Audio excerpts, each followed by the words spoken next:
Bonjour, comment ça va? Bonjour, Alors, ça va et vous?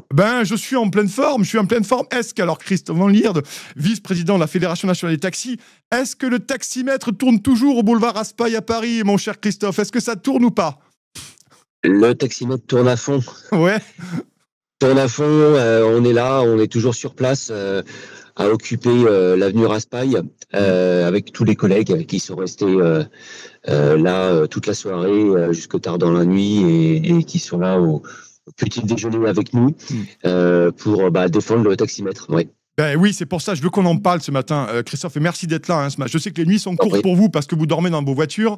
Ça vous fait pas c'est ça. plaisir forcément d'être sur un boulevard dans vos taxis, et vous êtes de plus en plus nombreux. Aujourd'hui, est-ce que les convois qui sont annoncés, qui sont arrivés petit à petit hein, depuis le lundi, est-ce qu'on est toujours sur la même mobilisation? Est-ce qu'aujourd'hui, il y a quand même des collègues à vous qui vous rejoignent depuis les quatre coins de la France, Christophe?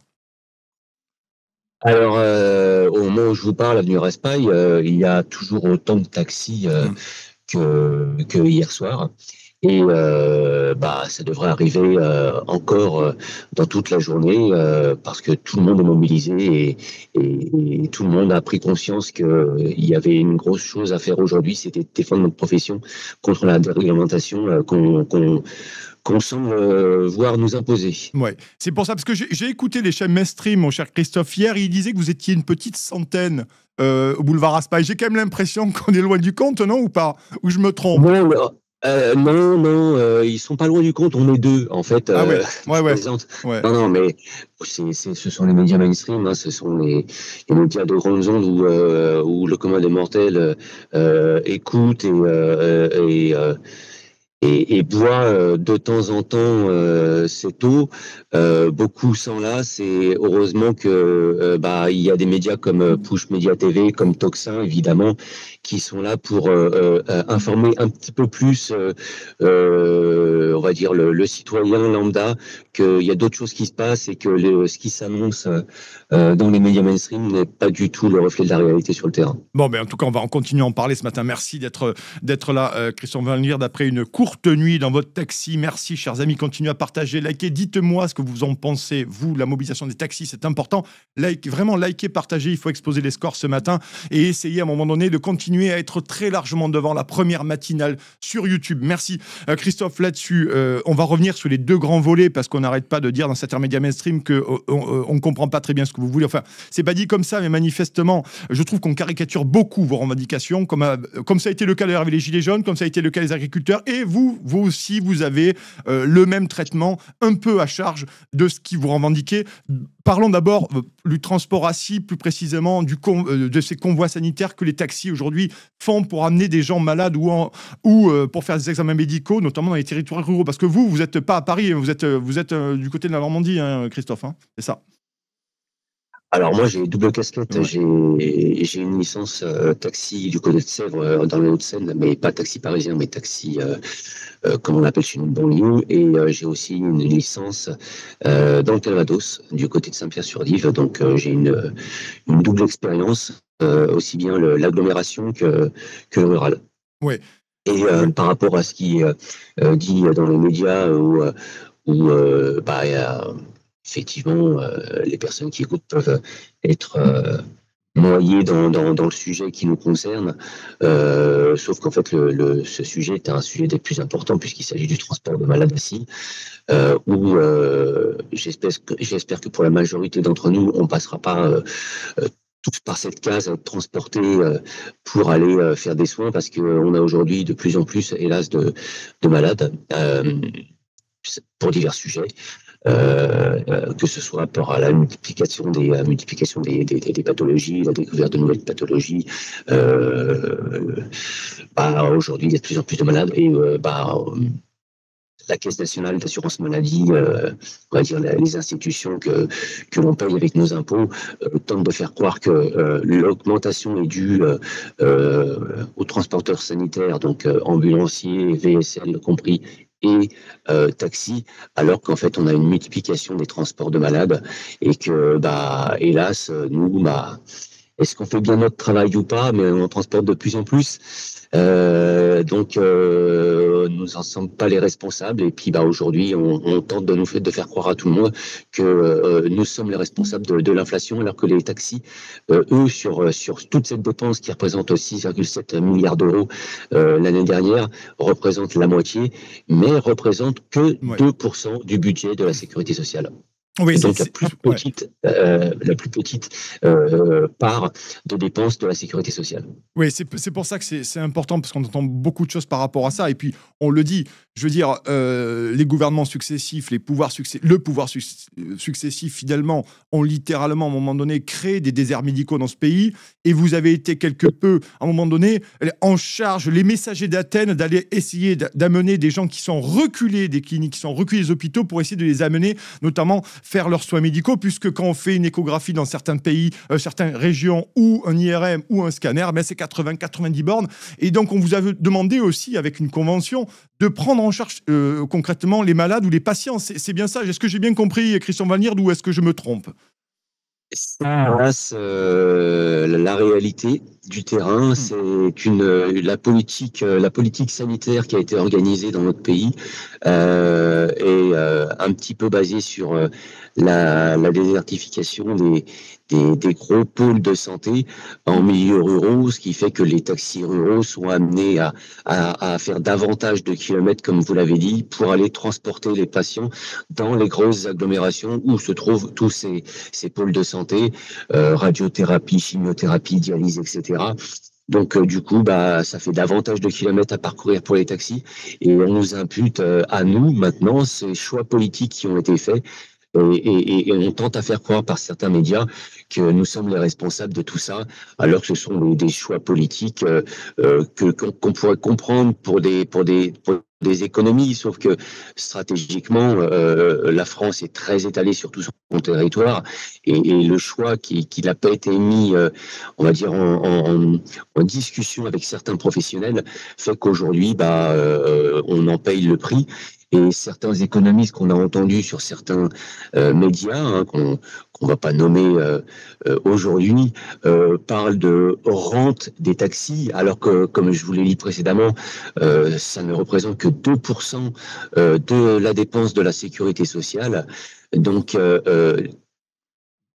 que doit-on dire des 98% de dépenses qu'occasionnent tous ces malades? Les médecins, s'agit-il de rente? Les hôpitaux publics, s'agit-il de rente? Les orthophonistes, les psychiatres, tout ce que vous voulez, professionnels de santé, établissements de santé, s'agit-il de rente? Et la grande question, du coup, en parallèle, pour les hôpitaux privés, on appelle ça comment? Ouais. Non, mais c'est une vraie question là-dessus. Ouais, Christophe, merci en tout cas pour ceux qui viennent de nous rejoindre sur Tocsin. Merci, vous êtes très très nombreux ce matin. Commentez, dites-nous ce que vous pensez à un moment donné de la mobilisation des taxis, et on va en parler avec tous nos invités, mais on parlera aussi notamment avec Florian Philippot dans le grand entretien de 9h. Là-dessus, je voudrais quand même, Christophe, il nous reste 5 petites minutes ensemble. Et merci, vous êtes en direct du boulevard Raspail à Paris. Je voulais qu'on parle aussi des Uber, l'ubérisation totale de la concurrence qui vous est imposée. Et ça, je trouve que c'est intéressant, parce qu'il faut quand même rappeler que l'Ubergate, à un moment donné, Macron était à la manœuvre. Donc, cette situation aujourd'hui de concurrence déloyale par rapport à des VTC, elle est aussi problématique. Et c'est un choix de société, il me semble, Christophe, aussi. À un moment donné, il y a eu les pouvoirs publics, les pouvoirs en place, qui ont choisi de faire entrer Uber, le loup dans la bergerie, et de vous mettre en concurrence. Mais c'est aussi un peu Et c'est d'ailleurs une injonction européenne aussi. Il faut quand même toujours le dire. Oui, tout à fait. On est toujours face à cette concurrence qui nous a été mis comme ça dans la place depuis le rapport Attali de 2007. C'est l'ouverture des professions libérales et réglementées, et tout le marché à la concurrence. Et donc, on a ça dans les pattes depuis maintenant la loi Novelli de 2009, la loi de modernisation des services touristiques. Ça va faire 16 ans.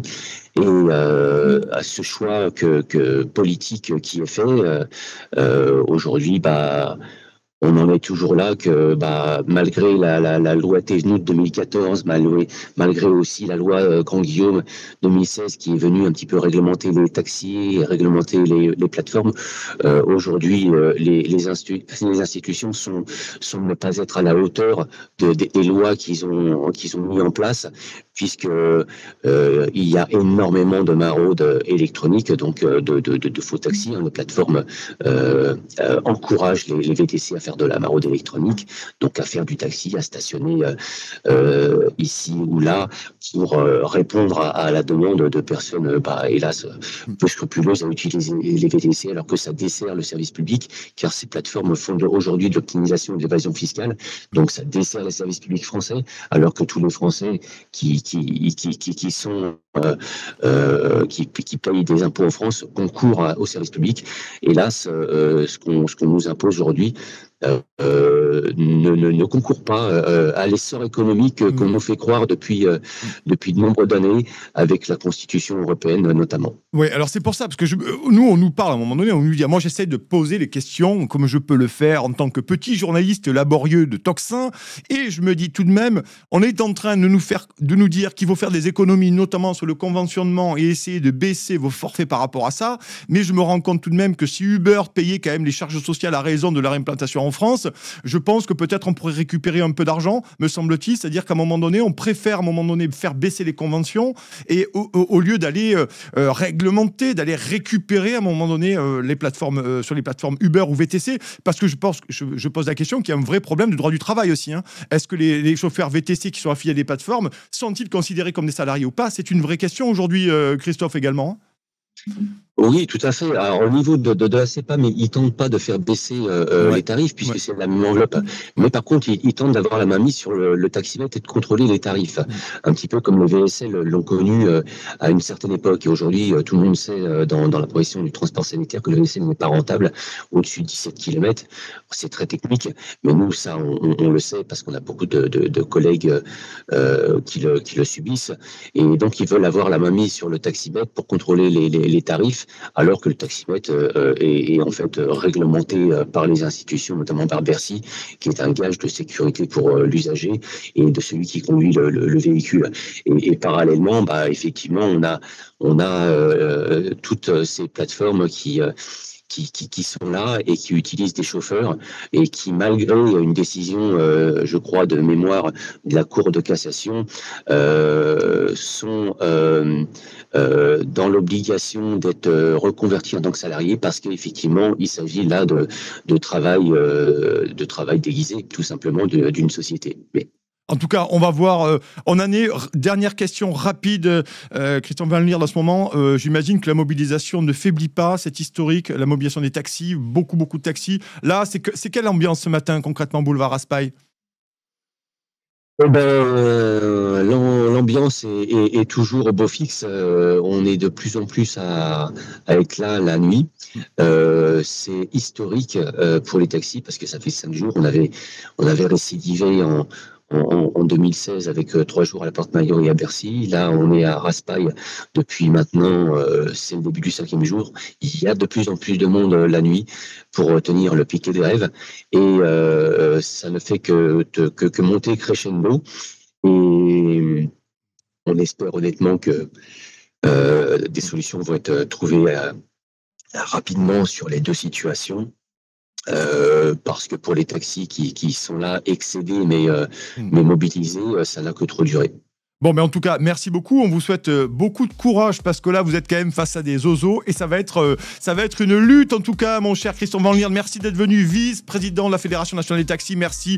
Et beaucoup de courage pour la mobilisation des taxis. Merci beaucoup, chers amis. On vous l'avait promis, et ça y est, on se développe, on ouvre de nouvelles émissions. Vous avez déjà connu et rencontré les Tintins pour leur nouvelle émission des Tintins qui marche très fort. Évidemment, l'émission d'André Berkoff. Cette semaine sort une une nouvelle émission scientifique où on va tenter de poser de véritables questions sur des débats scientifiques qui ne sont pas fermés, contrairement à ce que on veut nous faire croire. Donc pour toutes ces émissions et encore d'autres, comment reprendre le pouvoir politique aussi, une autre émission à suivre, et puis des émissions historiques, géopolitiques et bien d'autres qui vont arriver. Il nous faut de la place, parce que évidemment la première chaîne est déjà très prise par toutes les émissions et diffusions du matin notamment. Donc il faut qu'on ouvre une nouvelle chaîne et il faut que vous suiviez le mouvement surtout et que vous ayez tout de suite vous abonner à la nouvelle chaîne. Il faut aussi en parler à tout le monde, on compte vraiment sur vous, parce que si on veut ouvrir ces nouvelles émissions, il faut que vous suiviez le mouvement et vraiment que vous alliez vous abonner tout de suite à la nouvelle chaîne YouTube. C'est pas compliqué, c'est gratuit, ça se fait en 2 clics. On vous met tout de suite le lien là, pouf, il apparaît. Le lien, vous pouvez vous abonner. C'est Toxin Plus, c'est ça, la nouvelle chaîne YouTube, Toxin Plus, pour toutes les émissions de l'après-midi. Donc vous pouvez la trouver sur Toxin-Plus en lettres majuscules ou tout simplement on va vous mettre le lien et vous cliquez immédiatement. Je vous fais confiance. Allez-y tout de suite. 1, 2, 3, Toxin Plus, allez-y.